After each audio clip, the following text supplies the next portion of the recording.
ಚಿಕ್ಕ ಪುಟ್ಟ ಮಕ್ಕಳಿಗೆ ಆಗಾಗ ಅನಾರೋಗ್ಯದ ಸಮಸ್ಯೆ ಬರುವುದು ಮತ್ತು ಇದ್ದಕ್ಕಿದ್ದ ಹಾಗೆ ರಾತ್ರಿ ಮಲಗುವ ಸಮಯದಲ್ಲಿ ಮಗು ಬೆಚ್ಚಿ ಬೀಳುವುದು ಇಂತಹ ಸಮಸ್ಯೆಗಳಿದ್ದರೆ ಖಂಡಿತವಾಗಿಯೂ ನೀವು ಜಾಗೃತೆ ವಹಿಸಲೇಬೇಕು. ಇದು ಮಗುವಿಗೆ ಆಗಿರುವಂತಹ ದೃಷ್ಟಿ ದೋಷ ಆಗಿರುತ್ತೆ. ರಾಘವೇಂದ್ರ ರಾವ್ ಗುರೂಜಿಗಳು ತಿಳಿಸಿರುವ ಹಾಗೆ ಈ ಪುಟ್ಟ ಪರಿಹಾರ ಮಾಡುವುದರಿಂದ ಮಗುವಿನ ದೃಷ್ಟಿ ದೋಷಗಳು ನಿವಾರಣೆ ಆಗುತ್ತೆ.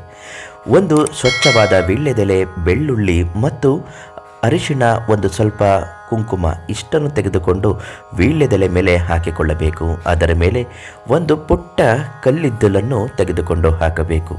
ಮಗುವಿನ ಒಂದು ಪುಟ್ಟ ಬಟ್ಟೆಯನ್ನು ತೆಗೆದುಕೊಂಡು ಅದಕ್ಕೆ ಸುತ್ತಿ ಮಗುವಿನ ಹೆಸರನ್ನು ಹೇಳುತ್ತಾ 3 ಬಾರಿ ದೃಷ್ಟಿ ದೋಷ ನಾಶವಾಗಲಿ ಅಂತ ಹೇಳಬೇಕು. ಈಗ ವೀಳ್ಯದೆಲೆಯನ್ನು ಹೊರಗೆ ತೆಗೆದಾದ ನಂತರ ಕಪ್ಪು ಬಟ್ಟೆಯಲ್ಲಿ ವೀಳ್ಯದೆಲೆಯನ್ನು ಸುತ್ತಿ 9 ಗಂಟು ಕಟ್ಟಬೇಕು.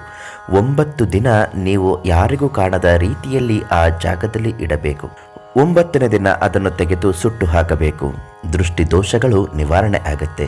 ಯಾವುದೇ ರೀತಿಯಾದಂತಹ ಸಮಸ್ಯೆಗಳು ನಿಮ್ಮ ಜೀವನದಲ್ಲಿದ್ದರೂ ಶಾಶ್ವತ ಪರಿಹಾರಕ್ಕಾಗಿ ರಾಘವೇಂದ್ರ ರಾವ್ ಗುರುಗಳಿಗೆ ಒಂದು ಕರೆ ಮಾಡಿ.